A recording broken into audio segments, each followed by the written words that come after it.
there is a question first which I will take up. So this person asks that I always have many desires in my heart.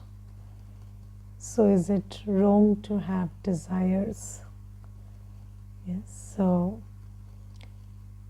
desires per se, there is nothing wrong about desires. But I have to check whether it is a pure desire or an impure desire. So when you check with Srimad, so is that desire in accordance with what Baba is asking us to do, or is it motivated by a vice? Is that, so what is the root of that desire? Is it lust? Is it anger? Is it ego? Is it greed? Is it attachment? Is it fear?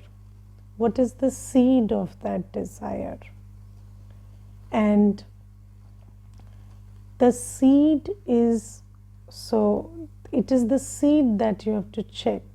So, let's take a very simple example. You may have the desire to meet many people, but what is behind that desire? Is your desire to, satisfy your lustful vision? Or is it to connect emotionally with each other and, be attached to other people, or draw your emotional sustenance from other people? Or is it just so that, you can be with others and give Baba's message?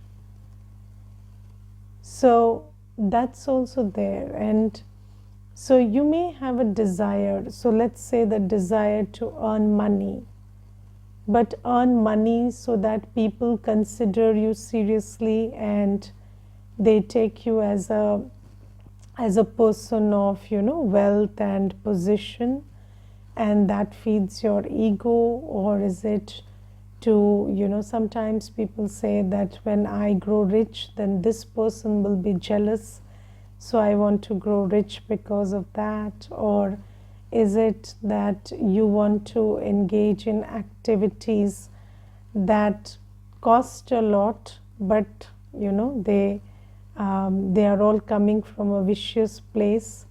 So the other day I was talking in class about, we read in, we used to read in economics about the diamond water paradox. And in Kali Yuga, diamond is costly, water is free, yes, and water is useful, diamond is useless. So, and I just got this cue from the Murli Baba gave on Saturday, I think, where Baba talked about in Satyug, diamonds being free. So, diamonds would be very cheap. Or even in Dwapar Yuga, when the Somnath temple was built, Baba said that diamonds wouldn't be that costly at that time. So, you see, it's this whole change where everything that is useful is free and everything that is not useful is very costly. Or sometimes, even not useful also, and sometimes, things that harm you are very costly. Things that make you an addict, things that make you drown in sensual pleasure are very costly these days. And usually when we talk about a lot of wealth, then it is our desire to engage in this kind of stuff, where our senses would be drowned in sensual pleasure. And so when you talk about, so what I feel is that wealth is important, but then how much wealth is a question of, when it comes to need, your needs can be fulfilled with very little. And if you have a desire of, more wealth, then it can come from a place for seva. So maybe, there is a, so if there is things that you want to do for service which require wealth, so that is okay. But then otherwise, I don't think that too much wealth is ever required, because what do you have to do? Live in a place, eat, drink, that much doesn't require a lot of money. So everything that you desire, I have to check the root of the desire. Is the root a vice? Is the root greed, lust, attachment, whatever?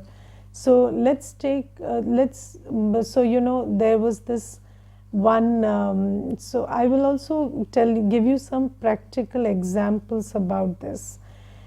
So there was this one Mata, and she told me that I want to leave my husband because when I've come to Baba and I realize that I want to lead my life in a certain way, then my husband doesn't allow it. So I said, okay, he doesn't allow you, but then what does he do to show his resistance? So she said, he just abuses. So I said, okay, that's so just abuses like verbally. So she said, yes, verbal abuse.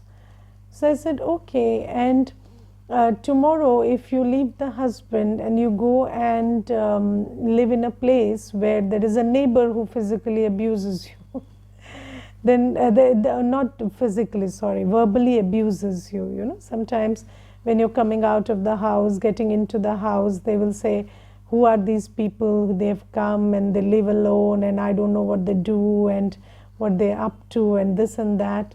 Then what do you do? So she said, no, it's not like that. And then, we had this conversation, and slowly, gradually, I realized that it is not because of Baba, it is because of some other relationship that she's into, that she wants to leave the husband. And that became very clear after some moments of conversation. So you see, sometimes, we even say we don't like this situation, we don't like this person, but if so what is your intention behind leaving it? Because if you think that, so in English we say we always say that the grass is greener on the other side of the fence, but the grass is not greener. So it's not like you run away from one situation, then another situation will not cause the same trouble. It will. But usually our desire to run away from a situation is motivated by a vice. So it is some lust, some greed, something, so you think that that person will give you something, or this is going to happen. So then, when you are motivated by these vices, then you end up in a more difficult situation once you run away from the present one.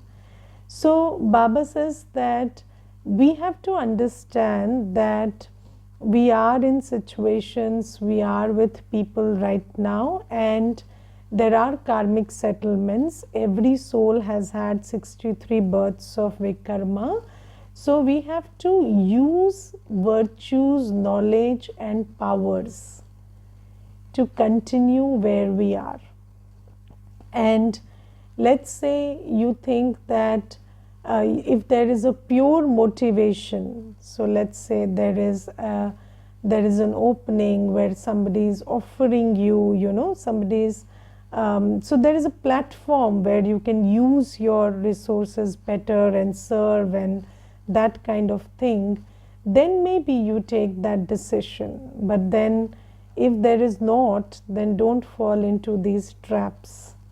So Baba says that, there are these desires which are impure because they come from a place of being vicious, and then there are desires which are pure desires. What are pure desires?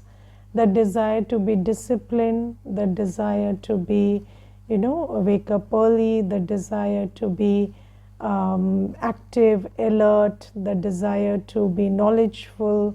So, reading avidly because you want to be knowledgeful, or the desire to use your resources in seva. All these are pure desires. But there is a very thin line, because only you know your motivations. Sometimes something might look like a very pure thing on the external, and it might not be. And sometimes something may not look very pure on the external, but it could be.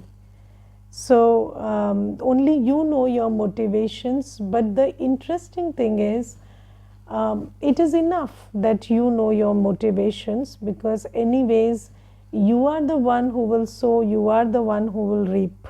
So it's okay if you know your motivations, you do your best. Even if somebody takes you rightly or wrongly, doesn't matter. So it's a very personal journey, and everybody has to check their heart about what are the desires, what are the motivations for those desires.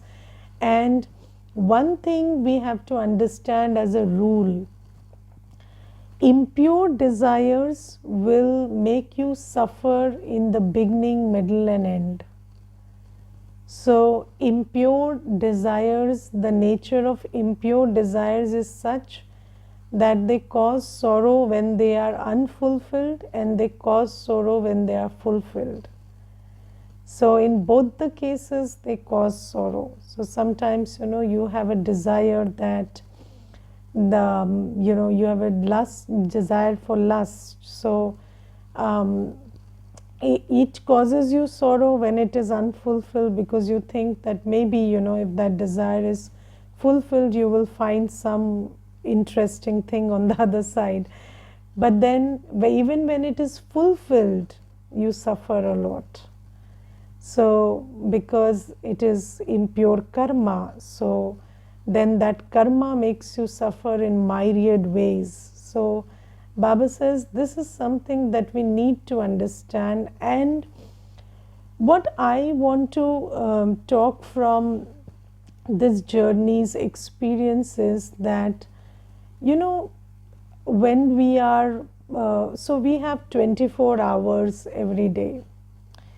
And in those 24 hours, so many seconds, and so many thoughts, and so many feelings. And obviously not all of them can be absolutely pure, right? So there will be many things from emerging from your sanskars. There are many things in our sanskars which have not been sorted or taken care of until now.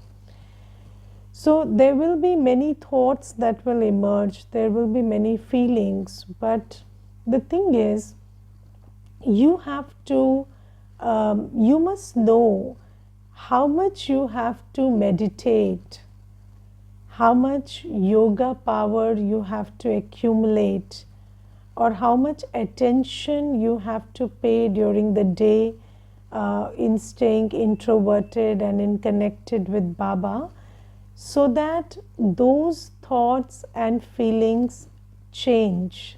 Because Baba's light and might have parivartan shakti. They can change, they can change your thoughts, they can change your feelings.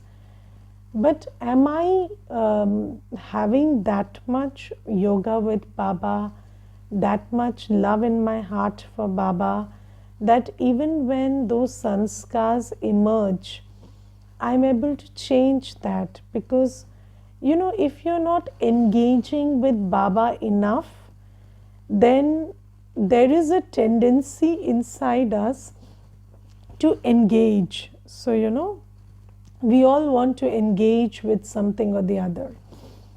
And if your engagement with Baba is not optimum, or I don't know whether it can be maximum, but at least optimum enough for everybody.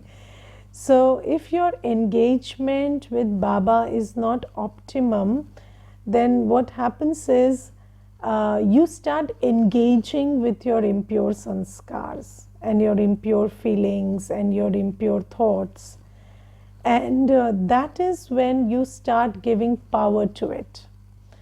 And sometimes then, I don't know, out of some kind of body consciousness, you will also start sharing it, and then you will try to think about yourself as human and ordinary, and think that is it not okay and human and ordinary to think about these things, and then you will start taking pride in being human and ordinary. So these are very various ways in which Maya attacks us. So it is very important that you understand your karmic balance, you understand what is your residual impure sanskar load. Yes, and then you have to have that much of silence time, practice of soul consciousness, staying introverted, remembrance of Baba. So, and when you are in remembrance of Baba, you are in this stage of subtlety on the inside, where you are able to check your thoughts and feelings. Sometimes when you're not in that subtle stage, when you're not in silence, when you're not in soul consciousness, then you are not able to discern those thoughts, and they change into feelings, they change into vociferous commentaries inside before you are even able to check them, and then you find yourself just having that incessant commentary inside, which is Maya's voice talking to you. So it's very important that you stay antarmukhi, you pay attention to being soul conscious, you pay attention to having yoga with Baba, being in remembrance of Baba, and generally having quiet time, very quiet, introverted time where you are internally connected with Baba. And that stage helps you to check your thoughts and change them. Because if you check them at the thought level, then change is very easy. But if they change into feelings and attitudes, and then so many things, then it becomes very difficult to change. Even feelings, I'm not even talking about action. Sometimes people go up to action, and then it becomes irreversible because the karma has already been created. But even on the level of feelings, when the thoughts change, it becomes relatively difficult to take care of them. So very important is this practice of staying introvert, and in that antarmukhi stage, staying subtle. I'm a soul and I'm with Baba. That stage of subtlety has to be there. And in that state, discerning and deciding to change becomes easier. So this is something that I shared from my own practice of how we deal with old sanskars, because there are old sanskars and I think they will remain till the end, but then it's okay.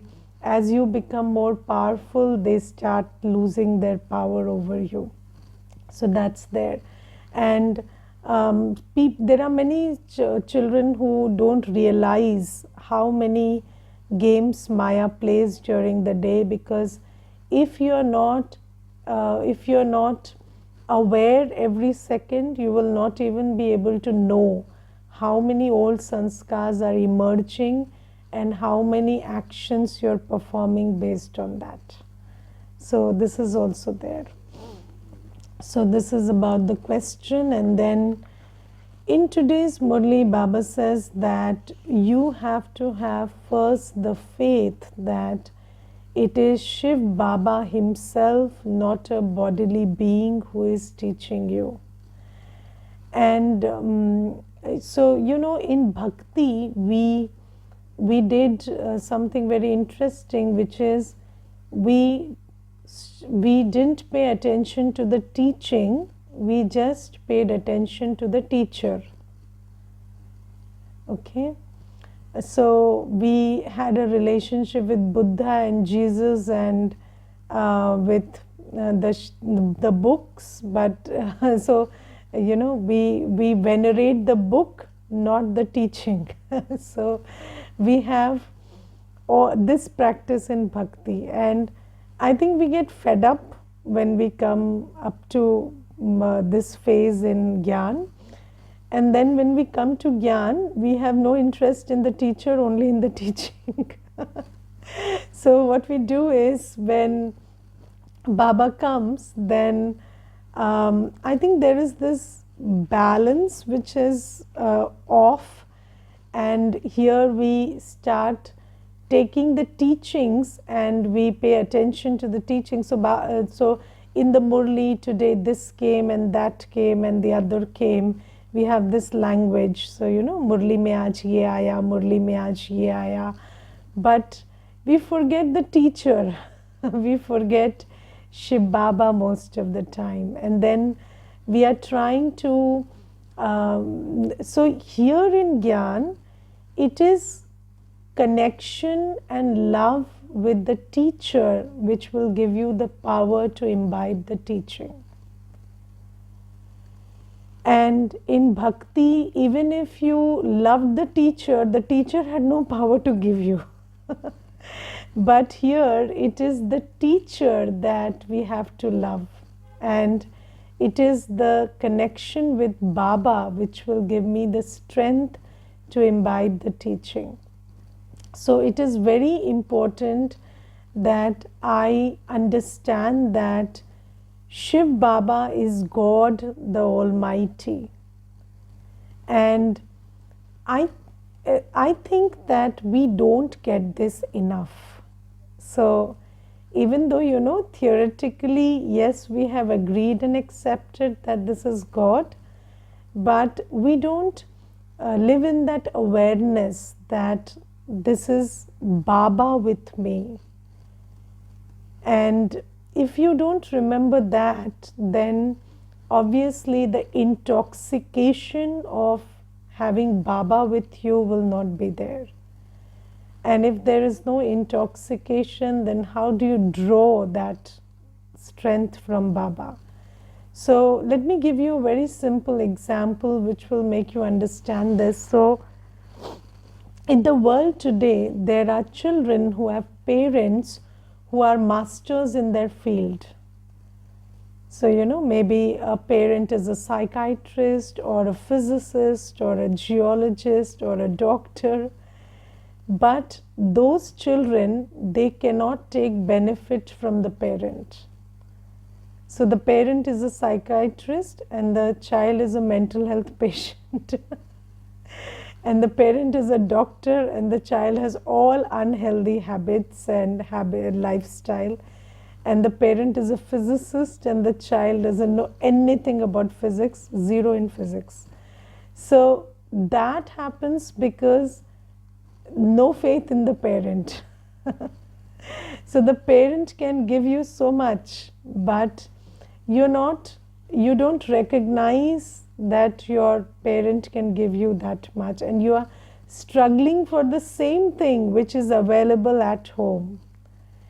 And similarly, you know, when Baba comes, I know, and you know, there is this one thing that Baba sometimes says in the Murli: children don't use me enough. And that's because we don't realize who is with me and who is teaching me, who has adopted me. And it is the who, that knowing of who is Baba. That is why Baba says, those who know me as I am, they can have accurate yoga with me.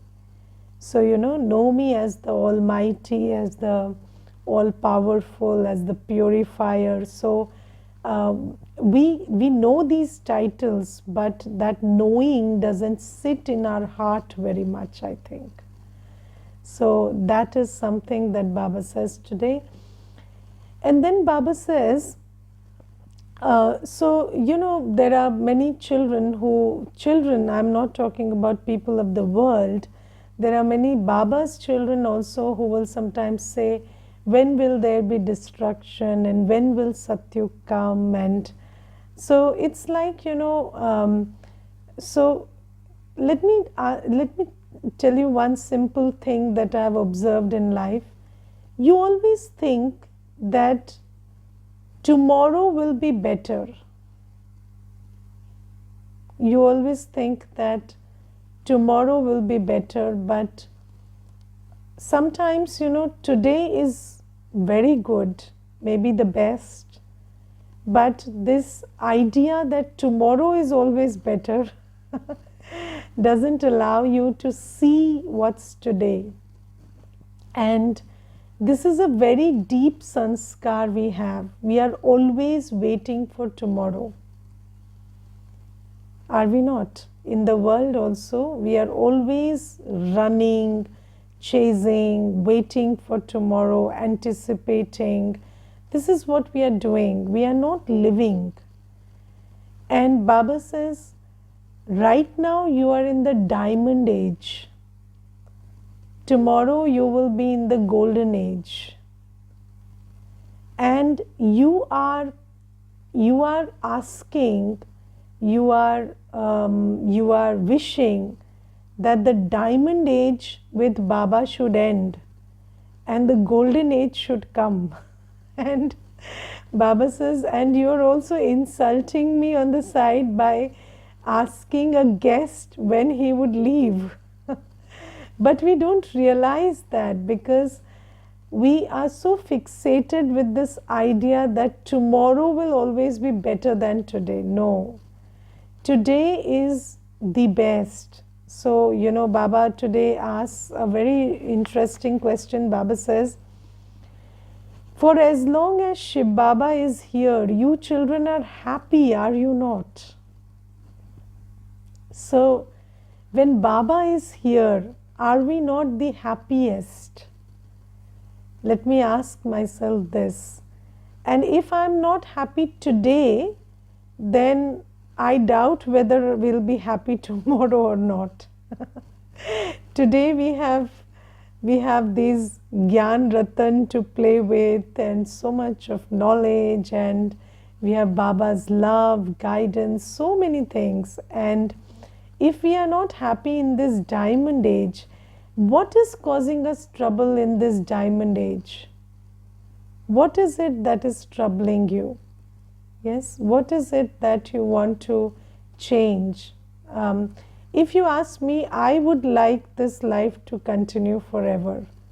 That is, it's okay that, the drama will change, and that also we will accept gracefully. But then this life with Baba is the most wonderful, because yes, of course, there are karmic settlements, there is everything. But what is a karmic settlement when you have Baba? When you have Baba's knowledge, when you have Baba's powers. And I think that Baba has given us this amazing ability to put a full stop. And put a full stop, go in, go up, and be with Baba. And when you have this amazing ability, then whatever is on the outside, how does it matter? Because you know how to put a full stop, become a point, and remember Baba. And in that remembrance, you know how to experience all the treasures of this Brahmin life. The love, the peace, the happiness, the bliss, the joy, everything you can you can experience in remembrance of Baba. So Baba says, this beautiful life in Baba's companionship, and if you're not happy in this life, then what will you be happy in? So I think that, this is something that Baba says, and please enjoy your Brahmin life. And Brahmin life is a life, so have you seen that? So, when I used to, as a kid, when I used to see those images of deities, so I was in Odisha, and in Odisha there is this Durga Puja, which is celebrated with a lot of fanfare, and then I would go and see the deities there. So I used to think, this Durga Ma, she has to hold everything all the time, and yet she is all her 8 hands are busy all the time, and then yet she's so light and happy and powerful. So we are those deities who cannot relax. Like, we have to hold everything all the time. So I have to stay in awareness. I have to keep my knowledge, Baba's knowledge and powers and virtues emerged. So this is a life of awareness, but nevertheless it is the best life that we can have. So the only thing that we have to take care of is live in awareness. Have all your ornaments and all your powers and virtues emerged. That's it. And then you are a deity right now. Baba says that in the Murli, Baba today says everything that you celebrate in bhakti is happening right now. Everything that you celebrate in bhakti is happening right now, and this is the time which you are celebrating. And think about all the mythological stories that you watch in amazement and wonder. It gives you so much of entertainment. All that is happening to you right now. So you are the one. So would you like a story, a mythological story, where the deity is powerful and doesn't have to fight? So there is always this fighting when there is power. So Baba says there is this fight with Maya, of course, but then you have the powers and the virtues. So when you see a battle between deities and devils, you enjoy it. Yes, because you know who is going to be the clear winner. So Baba says, in this life, all that is happening in real time. All that you talked about in bhakti, the scriptures you studied, everything is happening in real time. Shiv Baba is here, Shaktis are here, the war is here, the battle is going on, everything is happening. And Baba says, you are those characters you celebrated so much in bhakti, and why don't you like this time? So Baba says, you like the stories, and why don't you like the real play that's going on? So this is something. And then today Baba also talks about the drama. And in the Murli, many times in the Murli, Baba mentions that everything happens according to the drama. And even Baba cannot do anything which is not in the drama today. So, and let me ask you one question. Those of you who are less than 10 years old in Gyan, if I ask you, 10 years back, could you ever think that you will be sitting here and listening to knowledge and nodding your head away? No. So you see how powerful drama is. So when the time comes, you start doing things which you couldn't imagine yesterday. And sometimes, yesterday and today are so different that today when you sit at the end of the day and think, you know that if somebody told you this would happen tomorrow and you would respond like this, you would never have believed it. But today that's all happening. So Baba says, drama brings out that which is within you. And it is within you. And Baba says that, everybody's part is different. And then there is also drama. So Baba says, I also have a part, and I cannot tell you today what I'm going to tell you tomorrow, because that will emerge in me tomorrow. Just like you can't do today what you're supposed to do tomorrow. So, tomorrow you will do tomorrow, today you will do today. That's how the drama goes. But Baba says, trust the drama, and we are here sitting before Baba, listening about the truth and the inheritance. So definitely we are the ones who are going to become a deity. So Baba says, as the drama also, so Baba's knowledge inspires us, drama pushes us. And then when both the things come together, you become a deity. And Baba says, just allow your drama also to be the way it is.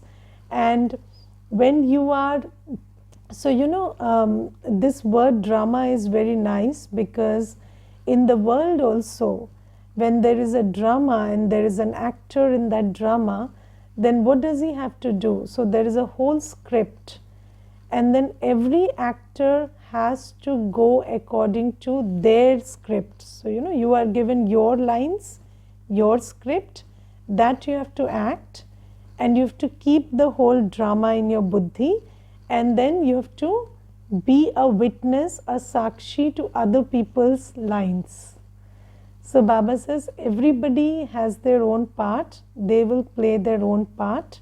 You be sakshi, you be a detached observer there, and in regard to your part, you play your part, and you cannot play your part untimely. So when the time comes, you play your own part, and drama will tell you what part to play, but your effort is to rehearse your lines well. And what are the lines? The gyan that Baba is giving us, and the yoga that he is teaching us, and the purity that he is teaching us. So we have to make effort to be ready.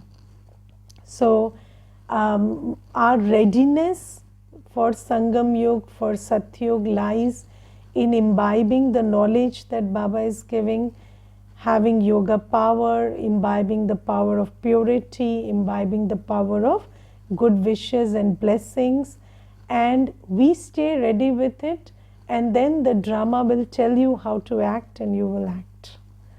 Okay, so this is what Baba is telling us. Om Shanti.